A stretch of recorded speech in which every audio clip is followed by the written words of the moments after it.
Good morning बच्चों। तो next topic हमारा आता है एडिंग रो और कॉलम। या तो हमें ऐड करना है या फिर रो और कॉलम को मॉडिफाई करना है, यानी उनकी वैल्यूज़ को चेंज करना है। ठीक है बच्चों, देखिए यू कैन असाइन और modify data in a data frame in the same way as you do with other objects. क्या बोल रहा है यहाँ पर बच्चों, आप डाटा फ्रेम के अंदर, ठीक है, रो और कॉलम को उसी प्रकार से असाइन कर सकते हैं जैसे आपने अदर ऑब्जेक्ट्स को किया था। All you need to do is to specify the row name and or column name along with the data frame's name। क्या बोल रहा है, आपको डाटा फ्रेम के नाम के साथ रो या कॉलम का नाम मेंशन करना है, स्पेसिफाई करना है। The process of adding and modifying row or column value is similar as you will see in the following subsection। क्या बोल रहा है, रो और कॉलम को ऐड करने का सेम मेथड है जैसे अब आप इनमें पढ़ोगे। देखिए एडिंग या मॉडिफाई एक कॉलम, या तो आपको ऐड करना है या उसी को मॉडिफाई करना जो पहले बना हुआ है कॉलम। ठीक है बच्चों, column in a data frame can be refer to in multiple ways assigning a value to a column. किस प्रकार से असाइन कर सकते हैं, देखिए will modify it if the column already exist. क्या बोल रहा है बच्चों, अगर आपका कॉलम पहले से बना हुआ है तो वो मॉडिफाई होगा, अगर नहीं बना हुआ है तो आपका नया कॉलम ऐड हो जाएगा। Will add a new column if it does not exist already. क्या बोल रहा है बच्चों, मान लो आपने कोई भी नाम प्रोवाइड किया कॉलम का, ठीक है, अगर उसी नाम से पहले बना हुआ होगा तो वो मॉडिफाई हो जाएगा, उसकी वैल्यू चेंज हो जाएगी। अगर उस नाम से नहीं होगा तो आपकी टेबल के अंदर क्या होगा, वो कॉलम आपका ऐड हो जाएगा। देखिए टू चेंज और ऐड ए कॉलम, ठीक है बच्चों, चेंज करना है या ऐड करना है, किस प्रकार से करेंगे। डाटा फ्रेम ऑब्जेक्ट जो आपने नाम दिया उसको dot column name is equals to नई वैल्यू, जो आपको उसकी नई वैल्यू प्रोवाइड करनी है। या फिर दूसरा मेथड कौन सा था बच्चों, data frame object dot brackets में कॉलम का नाम सिंगल या डबल कोट्स के अंदर, ठीक है, और उसकी इक्वल्स टू वैल्यू जो आपको नई वैल्यू प्रोवाइड करनी है। देखिए एग्जाम्पल देख लेते हैं हम।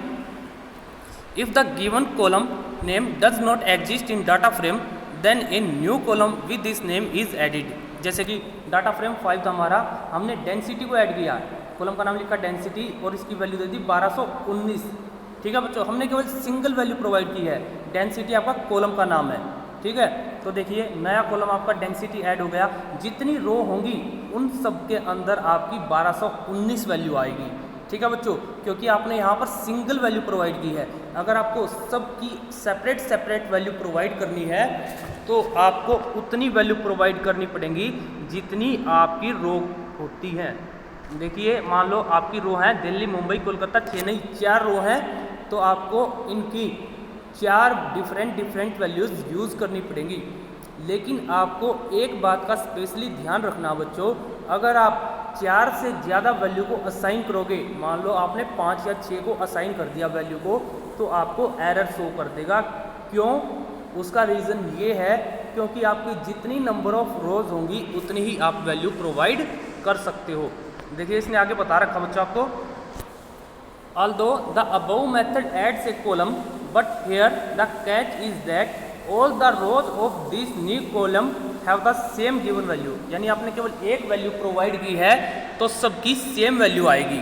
If you want to add a proper new column that has different values for all its row then you can assign the data value for each row of the column in the form of a list। क्या बोल रहा है, तो आपको list के रूप में उनकी डिफरेंट वैल्यूज़ यूज़ करनी पड़ेंगी।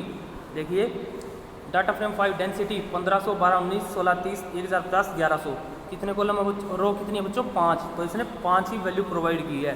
ठीक है बच्चों, ठीक है ना, यहाँ पर देखिए 1500 12 19 16 30 10 50 1100, केवल इतनी ही वैल्यू प्रोवाइड की है। आगे बताएगा कि अगर आप ज़्यादा वैल्यू करते हो तो आपको एरर शो कर देगा। देखिए नेक्स्ट पढ़ते हैं हम, क्या है, same way you can modify an existing column by assigning a new list of value to it. क्या बोल रहा है, अगर आपका पहला कॉलम बना हुआ है, आपको नई वैल्यू प्रोवाइड करनी है तो नया वैल्यू सेम चेंज कर दो आप। दस that is for existing column it will change the data value for and for non existing column it will add a new column. क्या बोल रहा है बच्चों, अगर जो पहले से बना हुआ है तो उसकी वैल्यू चेंज हो जाएगी, अगर नहीं बना तो नया कॉलम ऐड हो जाएगा, सिंपल सी बात है। There are some other ways of adding a column to data frame. बोल रहा है कि और भी तरीके हैं। दीज आर कौन से बच्चों, data frame object dot add, ठीक है बच्चों, कहाँ पर ऐड, कॉलन सबसे पहले, ठीक है। अगर सबसे पहले है रेशो का निशान है, कोलन का निशान है, तो कोलन ऐड होगा, कोलन फिर कोमा, कॉलम नेम, ठीक है, वैल्यू फॉर कॉलम, वैल्यूज आ जाएगी। इसी प्रकार data frame object dot location, कौन सी लोकेशन पर, ठीक है, कॉलन का नाम, कोलन कोमा कॉलम का नाम, वैल्यू फॉर कॉलम। या फिर थर्ड मेथड कौन सा है, data frame object is equals to data frame object dot assign, assign क्या करेंगे हम, कॉलम का नाम, असाइन ब्रैकेट में कॉलम का नाम और वैल्यू फॉर कॉलम, जो आपको उसकी वैल्यू प्रोवाइड करनी है। देखिए एग्जांपल दे रखे हैं, data frame 5 dot location density, ठीक है बच्चों, इसकी वैल्यू प्रोवाइड कर दी। Data frame 5 equals to DTF4 dot assign, ठीक है, यानी डाटा फ्रेम 4 के अंदर असाइन करना है और इसकी वैल्यू डाटा फ्रेम 5 में जाएगी। DTF4 dot assign density column का नाम है और ये आपने उसकी वैल्यू प्रोवाइड कर दी अलग अलग। क्लियर बच्चों। नीचे इसने बता रखा है जो मैंने आपको बताया था, आपको केवल उतनी ही वैल्यू ऐड करनी है जितनी आपकी नंबर ऑफ रोज होती है, अदरवाइज आपको एरर शो कर देगा। क्लियर बच्चों। नेक्स्ट आता है आपका एडिंग मॉडिफाइड ए रो, ठीक है बच्चों, आपको रो को ऐड करना है या मॉडिफाई करना है। देखिए like columns you can change और add rows to a data frame using at और LOC location attribute as explained below. At row name comma, उसके बाद कॉलन आएगा, ठीक है बच्चों, मैंने बताया था रो है तो पहले रो का नाम कोमा बाद में कॉलन आएगा। अगर कॉलम को ऐड करना है तो पहले कॉलन आएगा फिर कोमा और फिर कॉलम का नाम, लेकिन रो है तो पहले रो का नाम कॉलन कोमा फिर कॉलन। देखिए data frame object dot add bracket में रो का नाम कोमा फिर कॉलन और उसकी नई वैल्यू, या फिर LOC लोकेशन के लिए रो नेम कोमा कॉलन और उसकी नई वैल्यू। देखिए एग्जांपल देख लेते हैं हम, data frame 5 dot add Bangalore comma फिर कॉलन, यानी रो है आपकी, रो ऐड हुई है 1200, तो हर एक के अंदर जितने नंबर ऑफ कॉलम्स होंगे सबकी वैल्यूज आपकी 1200 ऐड हो जाएगी। अगर आपको डिफरेंट वैल्यूज को ऐड करना है तो आप क्या करोगे बच्चों, जितने नंबर ऑफ कॉलम्स होंगे उतनी नंबर ऑफ वैल्यूज आप प्रोवाइड कर दोगे, ठीक है, और वो वैल्यू आपकी असाइन हो जाएंगी। ठीक है बच्चों। देखिए हम देख लेते हैं, as you can see in the above output that if a mentioned row label with add or lock attribute does not exist in the data frame, Python will create a new row। ठीक है बच्चों, अगर नहीं होगी तो वो add हो जाएगी, जैसा हमारे साथ कॉलम में था। And this is how a new row is added to a data frame, but there is a catch, if you specify only a single value, वही है बच्चों, then all the values in the newly added row will have the same value as it did in the above output, यानी सब में same value आ जाएगी अगर आप single value provide करते हो। ठीक है, इसलिए इसने कहा है data frame 5 dot at Bangalore बाद में कॉलन, ठीक है, रो के लिए, तो डिफरेंट वैल्यूज ये आपकी असाइन होगी। क्लियर बच्चों। अब देखते हैं हम, while adding a row this way make sure that the sequence containing values for different columns has value for the all the columns, otherwise Python will raise value error। ठीक है बच्चों, मैंने यही बताया था, अगर ज़्यादा वो करोगे, जितने नंबर ऑफ कॉलम से ज़्यादा, तो आपको एरर शो कर देगा। जैसे इसने 3 वैल्यू दी हैं, आपके कॉलम थे 4, तो आपको नीचे एरर शो कर दी। क्लियर। नेक्स्ट एग्जाम्पल देखते हैं हम, consider the following data frame sale DF। ठीक है, डाटा फ्रेम का नाम आपका sale DF। Write a program to add a column namely orders having value 6000, 6700, 6200, 6000 respectively for the zones. ठीक है बच्चों, आपको कॉलम ऐड करना है। ठीक है, कॉलम के लिए मैंने क्या बताया था, पहले कॉलन आएगा आपका, ठीक है, कॉलम के लिए यही होता आपका, और फिर आपका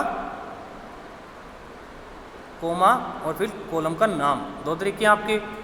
ठीक है, देखते हैं हम कौन सा यूज करते हैं। ABCD, the programme should also add a new row for a new zone E, add some dummy values in this row। आपको अपने पास से डमी वैल्यू को प्रिंट करना है। देखिए import point SPD sale DF created और loaded here, sale DF orders। ठीक है, इसने डायरेक्टली ऑर्डर्स नाम का कॉलम बना दिया बच्चों। ठीक है, वैल्यू प्रोवाइड कर दी 6000, 6700, 6200, 6000।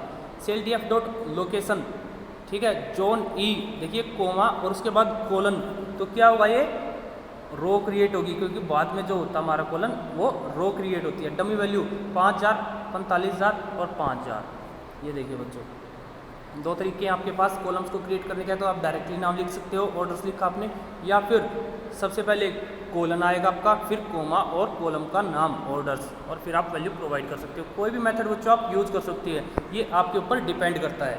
क्लियर। नेक्स्ट देखते हैं हम मॉडिफाइंग ए सिंगल सेल। अब आपको सिंगल सेल को मॉडिफाई करना है। मान लो बच्चों, देखो मैं एग्जांपल देता हूँ आपको। हमारे पास क्या है, सेल्स है, ठीक है, सेल्स नाम का कॉलम है, और जोन क्या है, जोन ABCDE। आपको क्या करना है, जोन C की वैल्यू को, ठीक है, चेंज करना है, ठीक है, जोन C सेल्स, ठीक है। हमारे पास क्या वैल्यू दी थी, 78,000। 78,000 से हमें 85,000 करना है। तो क्या करोगे, जैसे आप एक्सेल की शीट में करते हो, क्या चेक करते हो, कौन सी नंबर ऑफ रो है और कौन सा नंबर ऑफ कॉलम है।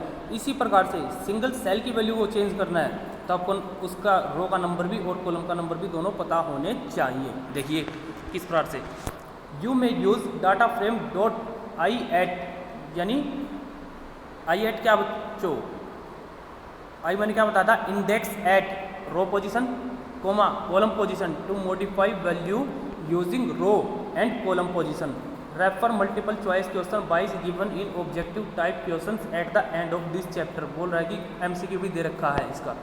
देखिए, टू चेंज और modify a single data value use syntax, data frame का नाम डॉट कॉलम नेम ब्रैकेट्स में रो नेम या उसका लेबल जो भी है बच्चों, इज इक्वल्स टू न्यू या मॉडिफाइड वैल्यू, जो आपको नई वैल्यू प्रोवाइड करनी है या मॉडिफाई करनी है। The data frame 5 dot population, column का नाम ब्रैकेट्स में क्या, रो क्या आपकी, देखिए बेंगलोर है, ठीक है, कॉलम क्या था, पॉपुलेशन, इसकी वैल्यू इसने कर दी 56780997, ये आपकी यहाँ पर चेंज हो गई।